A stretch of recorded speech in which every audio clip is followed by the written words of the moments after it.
honrado de poder compartir esta presentación con Aníbal Quijano. Hablo de pie no solo para verles a las personas que están atrás, sino como un acto de homenaje al profesor Quijano. Yo no puedo hablar al mismo nivel que él. Quiero hacer un homenaje a Aníbal hablando de pie, agradeciendo. Aníbal para mí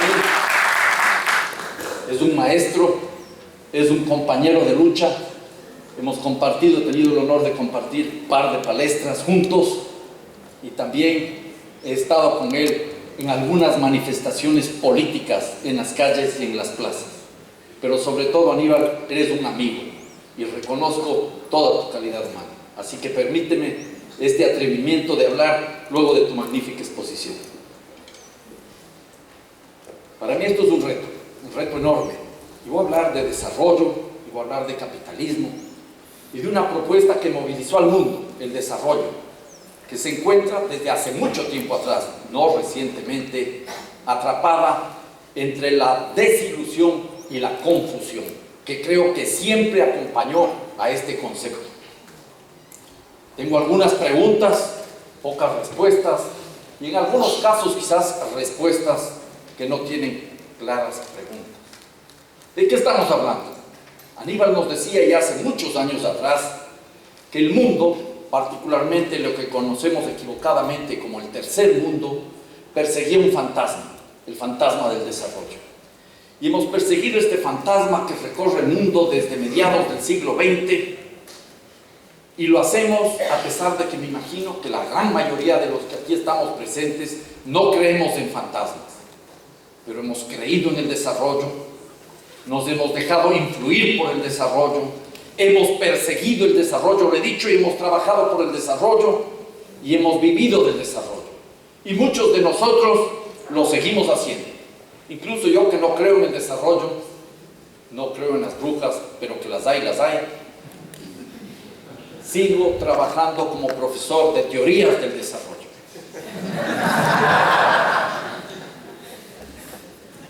Sin negar para nada la existencia de un proceso de larga data, desde que los seres humanos hemos buscado satisfacer de mejor manera nuestras necesidades, lo que podríamos asumir como progreso, tenemos que entender que este concepto de desarrollo cobra una inusitada fuerza con el discurso del presidente Harry Truman en la inauguración de su segundo mandato, un 20 de enero de 1949, cual él nos dijo que iban a hacer los mejores esfuerzos para superar la existencia de áreas subdesarrolladas.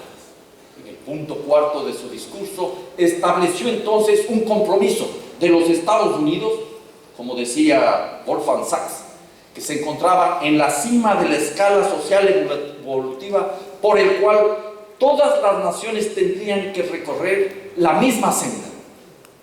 Luego habría una serie de teorías mecanicistas como la de Walt Whitman Rostow, para los que estudiamos desarrollo, un personaje que será inolvidable, que creía que el desarrollo es simplemente la repetición de una serie de etapas y se imaginaba que los países eran como esos muñecos de cuerda en mi niñez, ahora son con pilas o con baterías, que tenían que hacer los mismos caminos, las 5 fases conocidas de Whitman Rostow. Y esa humanidad, impelida a caminar por una senda, tenía una sola meta, el desarrollo. Y arrancamos pues detrás del desarrollo, como lo hicimos antes, detrás del progreso, del liberalismo, del nacionalismo, del individualismo, como nos mencionaba Aníbal hace unos instantes. El horizonte sin lugar a duda nos atraía, el futuro nos parecía luminoso. Pero en realidad lo que se instauraba en esa época es las bases conceptuales de otra forma de imperialismo, el desarrollo mismo, porque nos imponía ya una lógica universal, única e indiscutible de organizar la vida, de parecernos siempre a los que eran desarrollados, que lo lograron subdesarrollándolos, como diría años después André Gunder Frank.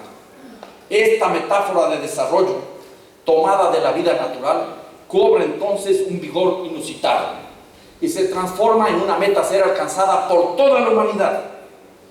No soy un experto en historia, pero creo que nunca antes en la historia de la humanidad algo le movilizó tanto como aquel concepto del desarrollo. Hay que desarrollarnos. Y este mandato implicaba entonces ir asumiendo patrones y valores en esa época, año 49, de la vida norteamericana, el American Way of Life. Claro, con tremenda influencia europea. Y aunque Truman seguramente no estaba consciente de la trascendencia de su mandato, nos planteó, sin lugar a dudas, una propuesta con historia y que hizo historia. Y aquí planteo una pregunta para la discusión, para la provocación. Esta tarea de alcanzar el desarrollo fue asumido tanto por las derechas como por las izquierdas. Y ese es un punto medular que tenemos que entender. Así, después de la Segunda Guerra Mundial, en plena Guerra Fría, se consolida una vieja y conocida estructura de dominación dicotómica, que podría encontrar alguna raíz en los dualismos de Descartes, también mencionado por Aníbal en otro contexto, aquella visión de sujeto y objeto. Si hablamos de desarrollo, en tanto meta a alcanzar, aceptamos su desarrollo en tanto situación a superar. Hablamos y aceptamos que unos países son pobres y otros países son ricos, medidos desde la lógica norteamericana o desde la lógica dominante de los países imperiales. Aceptamos que hay unos países avanzados y nosotros aceptamos estar atrasados. Aceptamos que hay civilizados y salvajes, la vieja dicotomía del progreso. Y aceptamos también desde las izquierdas que hay centros y periferias, que era una forma de hacer el juego a esta lógica del desarrollo, con lo cual no quiero echar abajo esas valiosas reflexiones de Prebisch y de tantos otros pensadores de nuestra tierra. Sin lugar a dudas, desde posiciones críticas, incluso algunas posiciones marxistas, se aceptaron estas dualidades, desarrollados y subdesarrollados. Y a partir de entonces el mundo se fue ordenando para alcanzar ¿qué? El desarrollo. Afloraron planes de desarrollo, programas de desarrollo, proyectos de desarrollo, metodologías y manuales de desarrollo, maestrías de desarrollo donde yo trabajo, bancos especializados para financiar el desarrollo, ayuda para el desarrollo, capacitación y formación para el desarrollo, comunicación para el desarrollo, etcétera, muy largo. ¿Cuántas cosas se organizan en función de lograr el desarrollo? Siempre detrás del fantasma. Alrededor del desarrollo, en plena Guerra Fría, se enfrentaron capitalismo y comunismo. Había que ganar en la carrera por el desarrollo. ¿Cuál era más desarrollado? ¿Cuál impulsaba de mejor manera esta idea? Se inventó el tercer mundo y los miembros de este llamado tercer mundo, mal llamado tercer mundo, fueron instrumentalizados como figuras en un ajedrez de la geopolítica internacional. Había que ubicarse en ese contexto. Estableciendo las diversas especificidades y diferencias, todos asumimos el reto del desarrollo. A lo largo y ancho del planeta, las sociedades fueron organizadas y movilizadas para adaptarse al desarrollo. El camino podía ser diferente, pero el objetivo, la meta, eran los mismos. Hoy, para hacer un paréntesis en la actualidad, en nuestra América, los gobiernos neoliberales y los gobiernos progresistas, pongan en comillas de lo de progresistas, con prácticas diferentes, pero por la misma senda extractivista, buscan el desarrollo. Aquellos gobiernos que hablan de buen vivir, creo que todavía ni siquiera entienden qué significa eso, pero abordaremos eso más adelante. Y esta nueva forma de dominación imperialista propia del capitalismo nos envolvió a izquierdas y derechas y se transformó entonces en una obligación para la humanidad innegociable. Hay que desarrollarnos. Y eso en ningún momento estuvo ausente de las presiones e intervenciones de los países centrales o países imperialistas para imponer su lógica de desarrollo. Me gustaría, por ejemplo, que lean el discurso de Truman del año 49 o la intervención de la señora Hillary Clinton cuando estaba en el gobierno todavía, en el gobierno de Obama, creo que fue en el año 2011, cuando hace una lectura nuevamente para replantear, para refrescar la idea del desarrollo. De una u otra manera, son visiones de interferencia imperial, claras y precisas. Y esos operativos de intervención e interferencia no se limitaron simplemente a los discursos, sino a la práctica. Vean ustedes las intervenciones económicas del Banco Mundial y del Fondo Monetario Internacional, de las cuales nosotros hemos sufrido una y otra vez, y ahora están sufriendo los europeos. Europa, el continente de las luces, que como bien señalaba Aníbal, es impensable sin América, está ahora en una situación muy crítica y compleja. No solo porque no tiene ya muchos espacios para seguir acumulando en función del trabajo de otras regiones, sino porque ya no tiene la capacidad de enseñar nada y, lo que es peor, no tiene la capacidad de aprender absolutamente nada, ni siquiera de su propia historia. Por ejemplo, al canto. ¿Cuál es el trato que les dan a los países del sur de Europa en temas de deuda externa? ¿Cuál es el trato que recibió Alemania al finalizar la Segunda Guerra Mundial y cuando se suscribe el Tratado del Convenio de Londres del 27 de febrero de 1953? Los aliados, acreedores de Alemania, en deuda acumulada luego de la Primera Guerra Mundial, le dieron un trato que merecerían todos los países europeos y todos los países del mundo si realmente hubiera justicia, equidad y realmente hubiera posibilidades de construir un mundo diferente. ¿Cuál fue ese trato? Los alemanes, que habían agredido 2 veces a sus vecinos, recibieron un trato diferente al que tuvieron terminada la Primera Guerra Mundial, que se plasma en el Tratado de Versalles. Los países aliados, los acreedores, se comprometieron a comprar productos alemanes para que puedan pagar la deuda. Redujeron la deuda en grandes tramos, la bajaron a 0 en mucho. Las tasas de interés quedaron entre 0% y el 5%. Ampliaron los plazos de pago. Hace menos de 2 años Alemania terminó de pagar su deuda externa sin ningún trauma.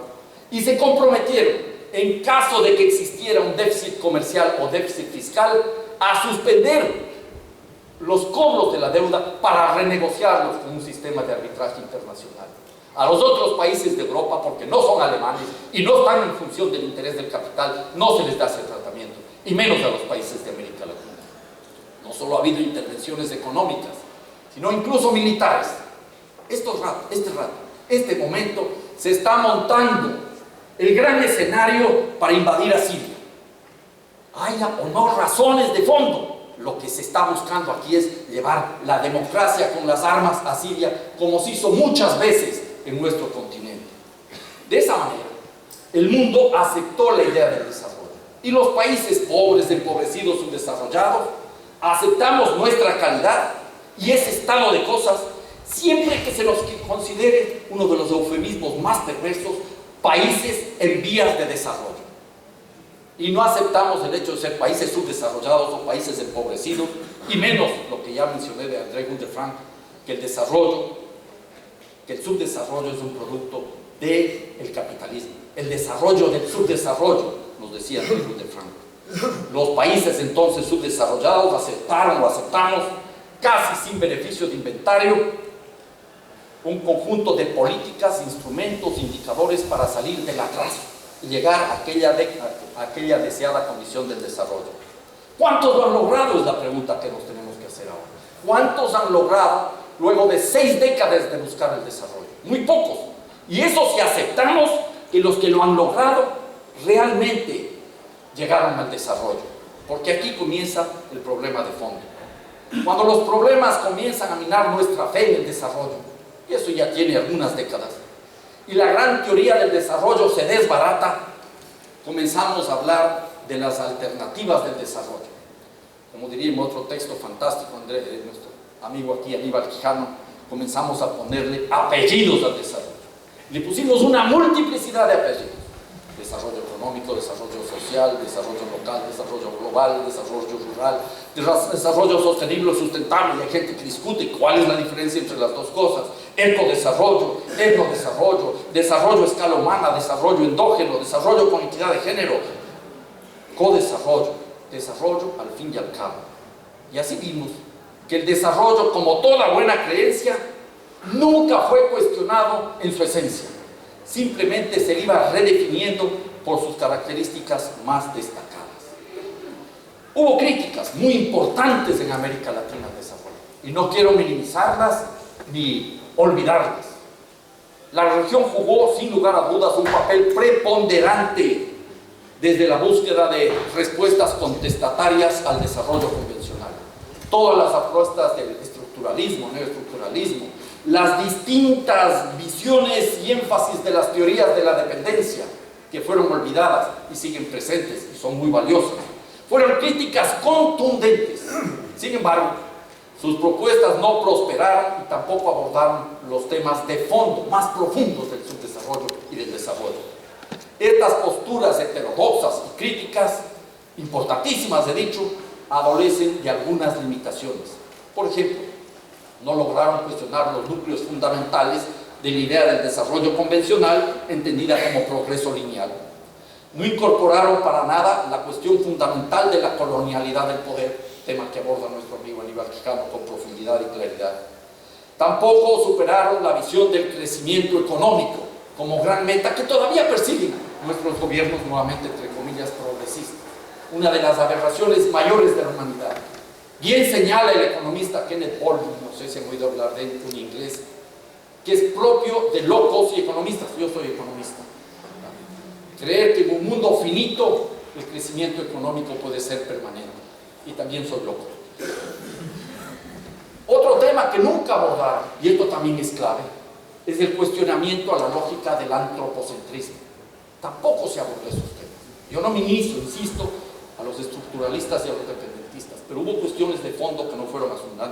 Y a pesar de que hubo olas de revisiones que no pudieron sumarse y articularse, todos estos esfuerzos alternativos se fueron languideciendo.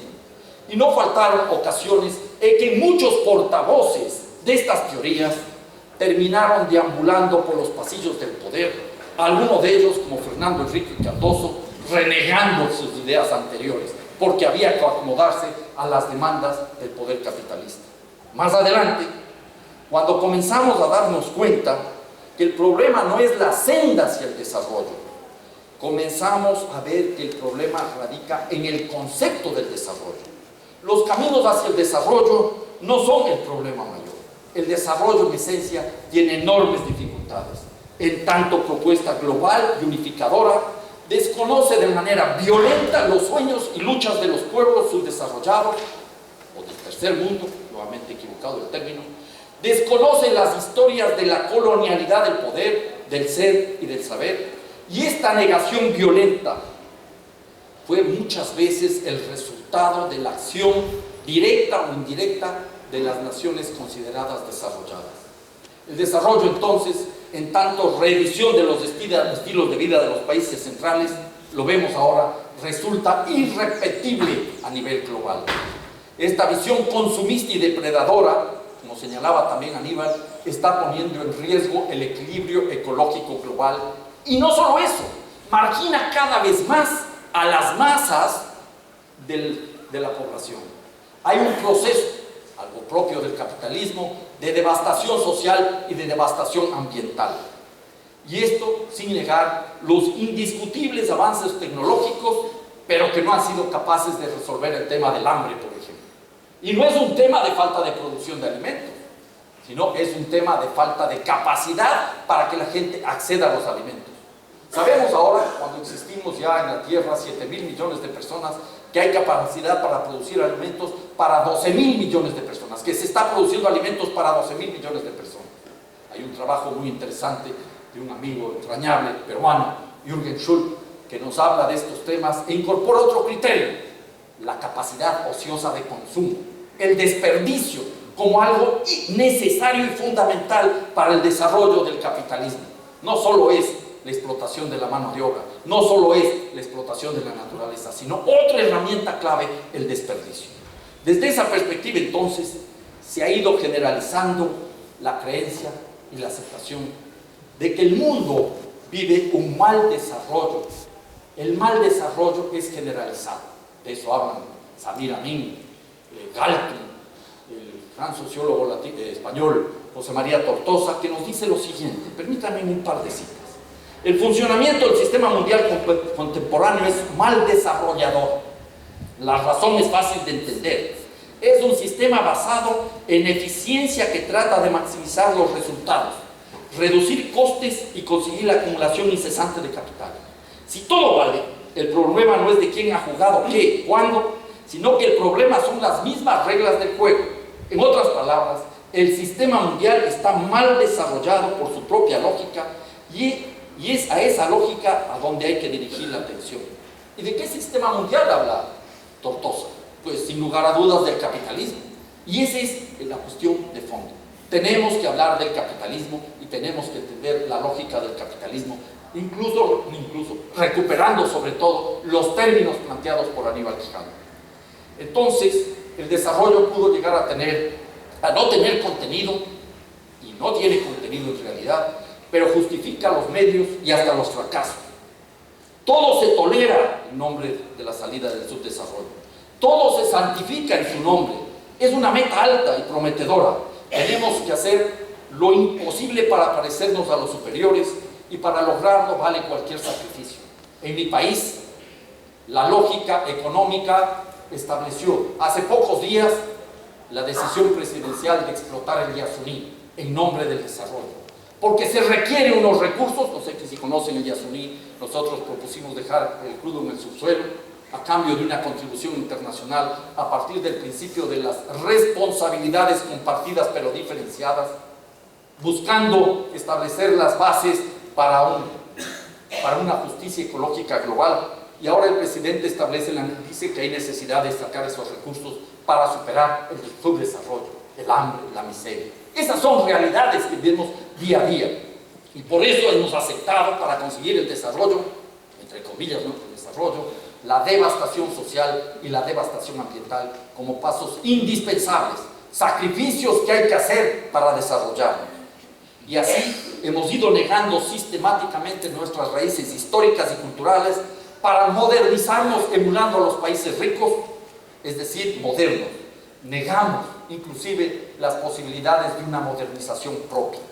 Lo económico, vista de la lógica de acumulación del capital, domina el escenario. Hay una mercantilización ultranza. Incluso aceptamos que todo se compra y todo se vende, así para que el pobre salga de su pobreza, el rico establecido que ha de ser como ellos.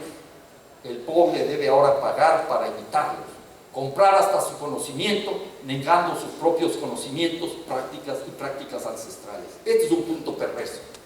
Hay procesos de modernización, como los que suceden en mi país, donde se establece una ciudad del conocimiento, Yacha, que va a ser una suerte de gueto de sabios, aislados de la sociedad, y simultáneamente se permite la contratación de cientos de profesores, sobre todo europeos, para que nos ayuden. Algunos están en la línea de contribuir en un proceso de transformaciones, pero muchos están en la línea simplemente de salir del desempleo que están atravesando en Europa, particularmente en España.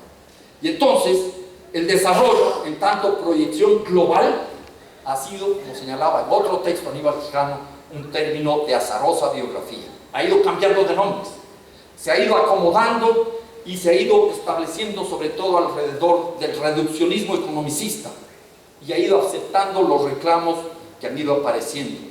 Y esto fue ya visto hace mucho tiempo atrás, cuando Wolfgang Sachs, por ejemplo, en el año 92, nos dijo que los últimos 40 años pueden ser denominados la era del desarrollo. Esta época está llegando a su fin. Ha llegado el momento de escribir su obituario. Pero sin lugar a dudas, a pesar del fracaso de la carrera detrás del desarrollo, sigue siendo fuerte este concepto del desarrollo, y seguimos buscando alternativas al desarrollo. Organizar la vida fuera del desarrollo, superando el desarrollo, resulta casi imposible, a pesar de que, como veremos más adelante, hay propuestas concretas al respecto. De esta manera, lo fundamental acá es, al hablar de desarrollo, también hablar, creo yo, del progreso, y superar la idea tradicional del progreso, porque aquel progreso que emerge hace 500 años y que, como muy bien lo mencionaba Aníbal, fue construyendo un solo patrón estructural de poder, establece las bases que todavía dominan en nuestros países. Sin perdernos mucho en la historia, recuerden que cuando llegó Cristóbal Colón a América, en el proceso de invasión española de América, él lo que venía era en busca de recursos naturales, y estaba partiendo de aquella visión que se establecería con fuerza, que legitimaría la superioridad del europeo, del civilizado y del salvaje, del primitivo. ¿Y qué es lo que buscaba Cristóbal Colón cuando se consolida esta visión de dominación? Colón buscaba recursos naturales. Lean ustedes el diario de Cristóbal Colón, donde habla él que buscaba especerías, sedas, piedras preciosas y sobre todo oro. En su diario menciona 175 veces la palabra oro. Los chinos también buscan oro, los canadienses también buscan oro, los brasileños también buscan oro en América Latina ahora. La búsqueda del oro estuvo presente y Colón era muy claro. En su diario dice lo siguiente: el oro es excelentísimo, del oro se hace tesoro y con él quien lo tiene hace cuanto quiere en el mundo y llega incluso a llevar las ánimas al paraíso, las almas al paraíso. Entonces esto abre la puerta en nombre de la fe y de la demanda de recursos naturales a la conquista y la colonización y a la explotación inmisericordia de pueblos y de naturaleza. Y eso a su vez provoca la llegada de los esclavos de África. Y esos esclavos de África, y aquí retomo parte de la reflexión de Aníbal que me parece que es fundamental, servirían, como dirá el mismo Carlos Marx, de base fundamental para la industrialización de los Estados Unidos. Eso es clave.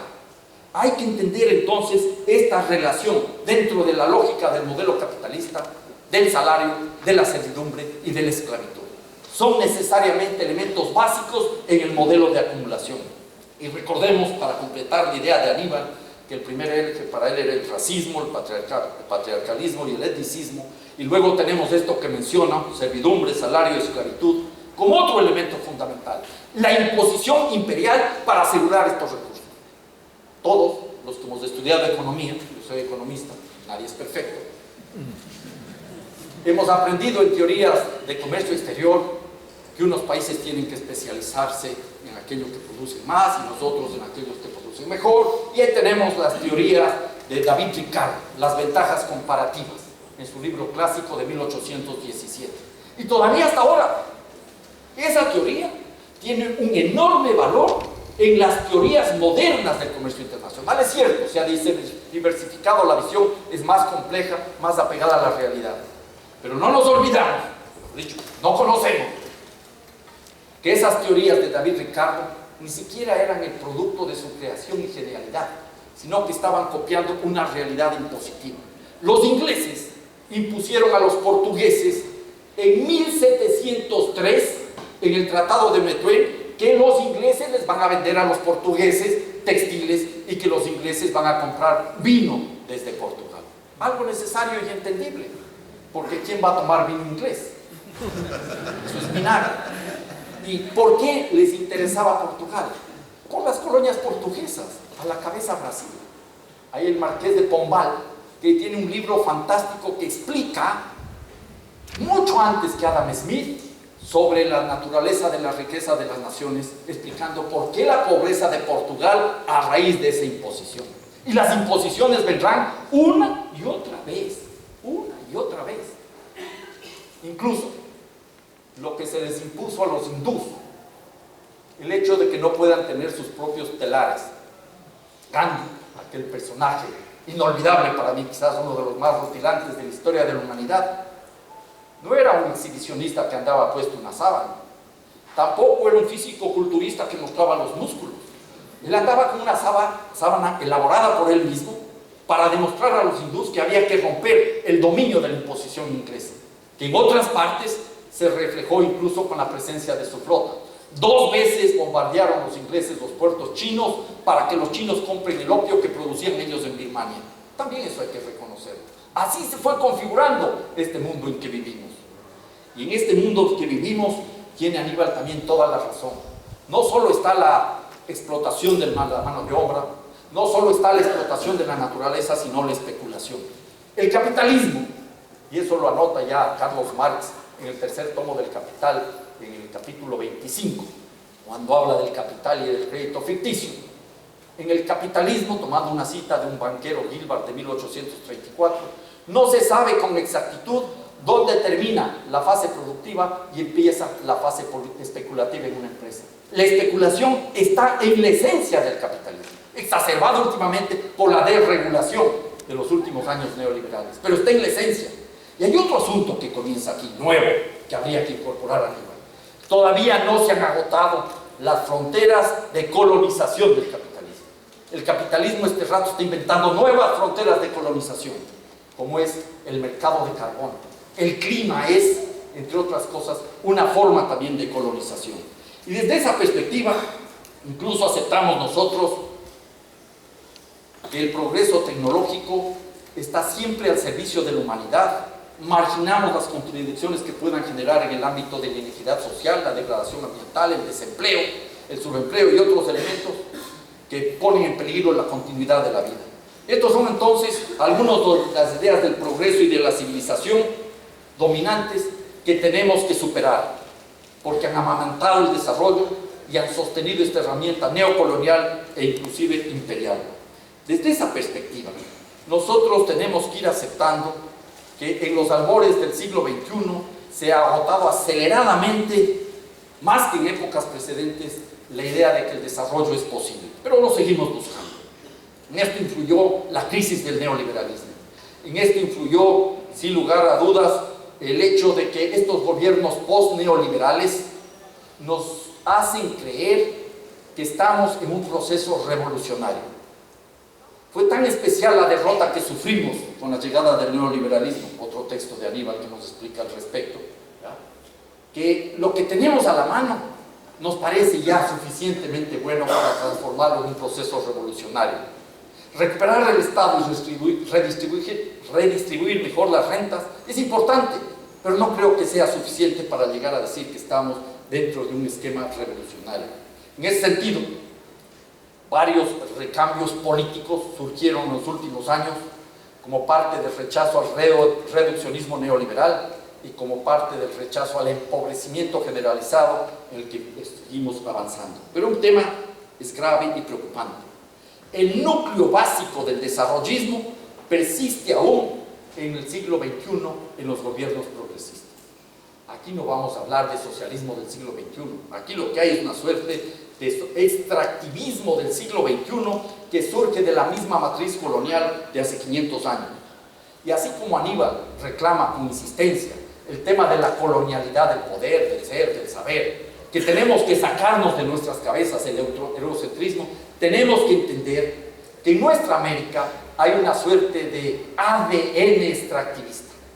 Nuestros gobiernos permanentemente están buscando algún recurso de la naturaleza para que intervenga como tabla de salvación luego de que otros recursos decaigan. Y así vamos viendo que hay países cacaoteros, después países bananeros, países floricultores, países camaroneros, países petroleros y que aspiran a ser países mineros. El caso del Ecuador, un país producto en esencia. Entonces la pregunta que surge este rato es si será posible escaparnos de esta realidad, si dejaremos algún rato de perseguir el desarrollo y si eso será factible dentro de la lógica del capitalismo, buscando la aplicación de los derechos humanos y los derechos de la naturaleza. La respuesta es definitivamente no. Es necesario no simplemente salir del capitalismo, sino destruir el capitalismo en sus bases. Es una tarea compleja y difícil.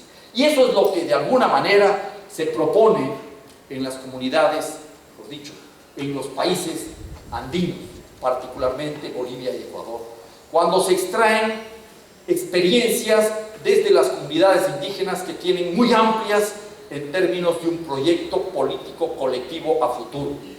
La utopía andina y amazónica se plasma en el discurso indígena, en sus proyectos políticos y en sus prácticas sociales y culturales. Estas visiones no excluyen los aportes de otros grupos sociales, pero hay que darles un peso específico a esa cultura, y es que asumir que provienen de los grupos sociales periféricos. No se circunscribe solo a las regiones amazónicas o andinas de Ecuador y Bolivia. En otras partes de nuestra América también se habla del buen vivir, y lo que es interesante, en otras partes del mundo también se habla del buen vivir o del vivir bien, como es la civilización de la selva en la India, como lee por ejemplo Vandana Shiva al respecto. En ese sentido, lo que estamos planteando nosotros cuando hablamos del buen vivir es la reconstrucción desde la visión utópica de futuro andina y amazónica de propuestas de vida que nos permitan encontrar salidas arrastrando las taras del capitalismo para superar el capitalismo. Esto es medular, y en ese sentido también anotamos que no estamos frente a una propuesta totalmente elaborada, menos aún indiscutible. El buen vivir no pretende, o no debería pretender, asumir el papel de un mandato global como sucedió con el desarrollo desde mediados del siglo XX. El buen vivir es entonces un camino que debe ser imaginado para ser construido.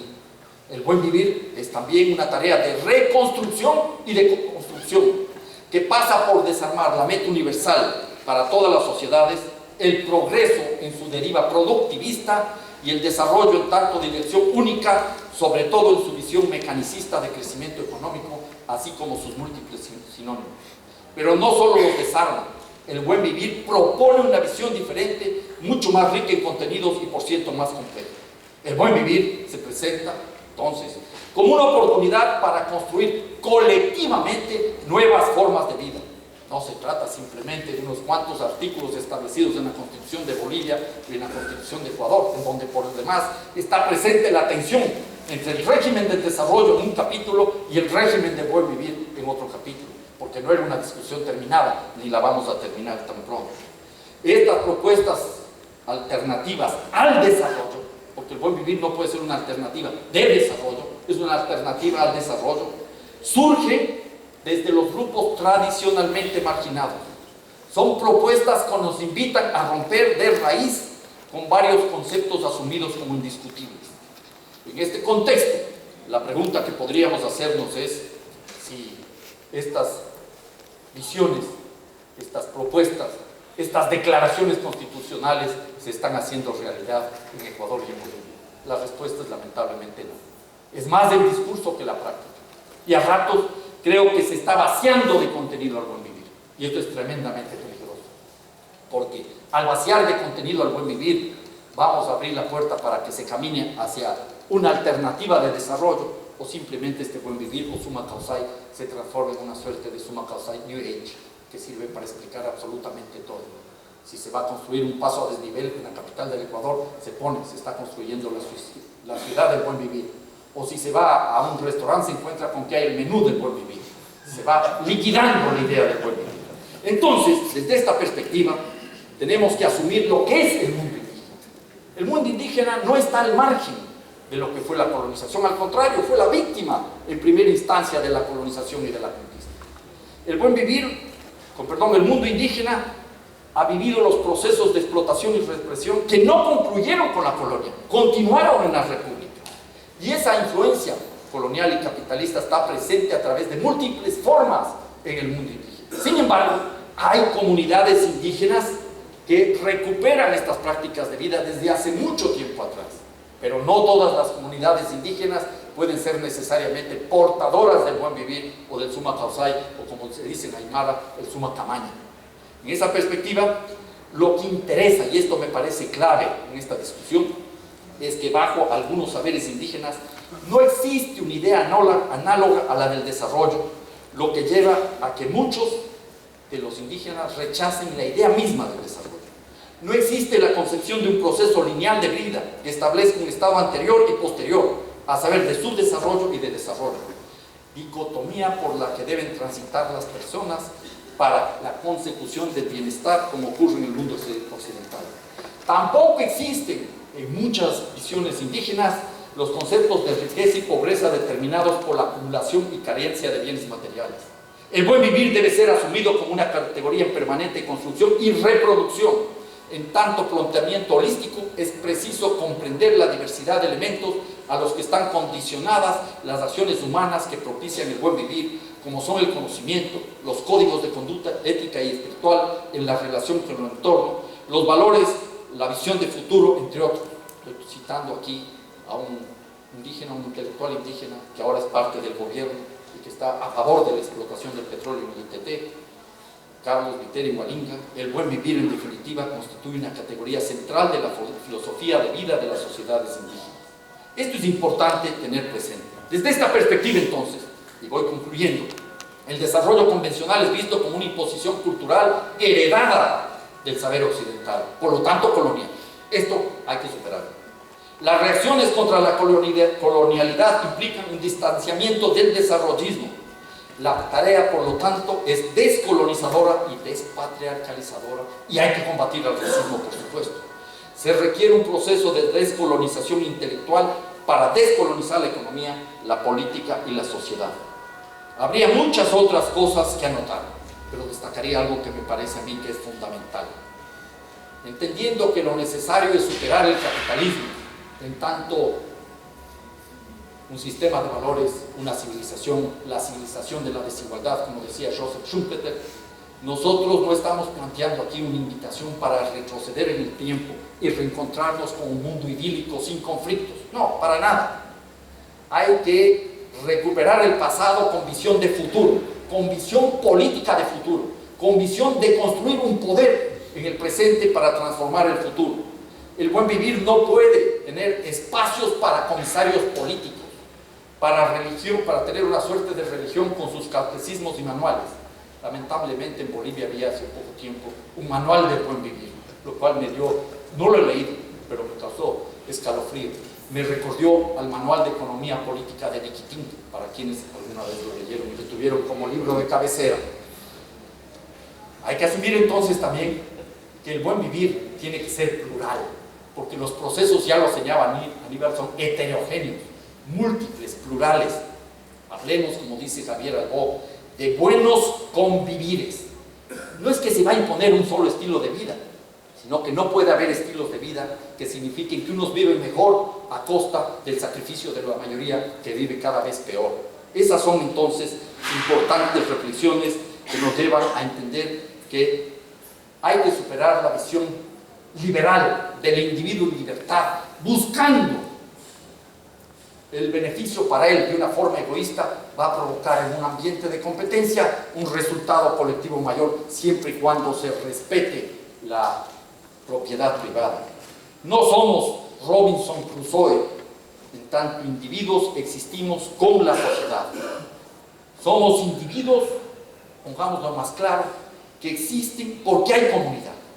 Y desde esa perspectiva anotaría aquella reflexión que me habría gustado que alguno lo aborde quizás en los próximos días, que plantea Arturo Escobar y que nos dice que la ficción del individuo es tremendamente dañina, porque no puede haber individuo al margen de la comunidad, y no puede haber ni individuo ni comunidad al margen de la naturaleza. Y ese es un punto medular también en la lógica del buen vivir, y desde ahí rescatamos los derechos de la naturaleza. Entonces hay que estar atentos a lo que esto significa y hay que ir planteando respuestas claras y precisas. Los riesgos son múltiples, ya los dije. Podemos caminar por el buen vivir New Age, el buen vivir burocrático. En todos los documentos del gobierno ecuatoriano aparece la palabra buen vivir. Cuando uno lo busca, no aparece más, ni se lo entiende, ni se lo define. Y hay riesgos de que esta propuesta de descolonización surja solo desde las élites marcadas por la colonialidad. Ejemplo, Alberto Acosta. ¿Cómo puedo yo proponer lo que es el buen vivir si yo no surjo desde unas élites, yo surjo desde las élites que estudiaron en Europa? Me guste o no me guste, tengo esa influencia. No puedo ser yo el único o nosotros los únicos para proponer las soluciones del buen vivir. Desde un mundo indígena, entendido lo indígena como lo indio y como lo afroamericano. Porque ese es el mundo indígena desde donde nosotros tenemos que nutrir la búsqueda de soluciones. Tampoco podemos dar paso a visiones dogmáticas que impidan ampliar y enriquecer los conceptos. No es que vamos a negar los avances de la humanidad, como eso sería una verdadera aberración, pero eso sí, lo que requerimos es la construcción de una vocación utópica de futuro, como planteaba aquel peruano fallecido demasiado temprano como fue Alberto Flores Galindo. Él hablaba siempre de la vocación utópica de futuro, desde un imaginario anticapitalista, pero que no se quede solo en el anti, sino que proponga respuestas. La tarea es complicada y difícil. Tenemos que dar respuestas en el corto plazo y en el largo plazo. No sé si aquí en el Brasil se da, pero en mi país sí. Aquellos conductores de bus o de camión que andan con las luces del auto del camión cambiadas. La una ve para el largo plazo, o sea, largo entrenamiento, la otra para acá, para ir en las carreteras controlando toda la situación y molestando al resto de vecinos. Esa es la tarea, tener una luz de corto alcance y una luz de largo alcance.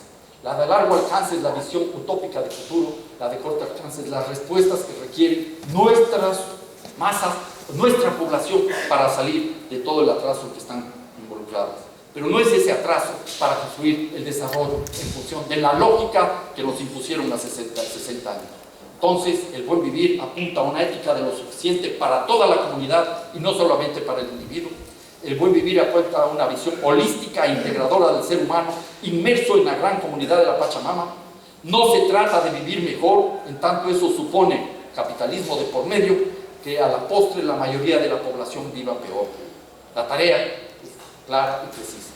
Hay que terminar con el capitalismo y eso implica, como ha dicho una y otra vez Aníbal Quijano, la construcción democrática de sociedades democráticas. Muchas gracias.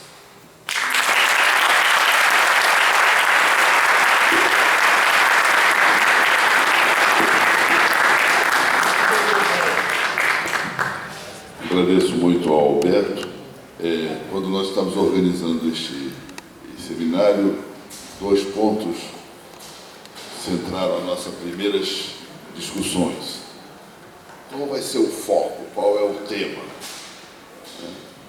Inclusive, tínhamos que propor um tema ao diretor da cátedra, para ver se ele aprovava o tema que estávamos propondo. E chegamos a essa ideia aí de tentar olhar a crise a partir de uma perspectiva descolonial, de colocar este desafio para nós mesmos, que muitas vezes, sobretudo no Brasil, inclusive por causa da colonialidade do saber, estudamos, aprendemos e discutimos a crise a partir da produção do centro, da produção dos grandes centros, etc.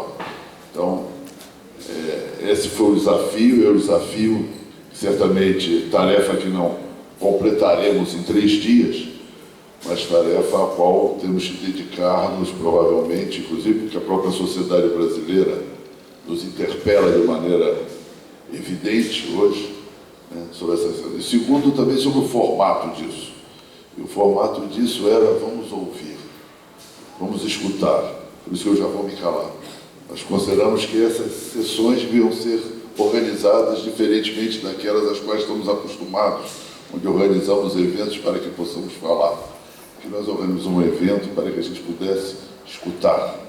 E escutar aqueles que nem sempre são muito escutados ou lidos nas nossas universidades, que muitas vezes são avaliadas pela quantidade de autores ingleses, franceses e americanos que constam da bibliografia dos nossos cursos. Escutar aqueles que precisamos escutar, inclusive para nos capacitarmos a dialogar de maneira mais intensa e fecunda com eles e conosco mesmos. Então, esse diálogo está sendo aberto. Evidentemente, acho que todo mundo precisa de talvez 15 segundos para um respiro profundo diante das provocações e da inspiração trazida pelas 2 apresentações. Eu tenho certeza que viveremos, estaremos expostos a novos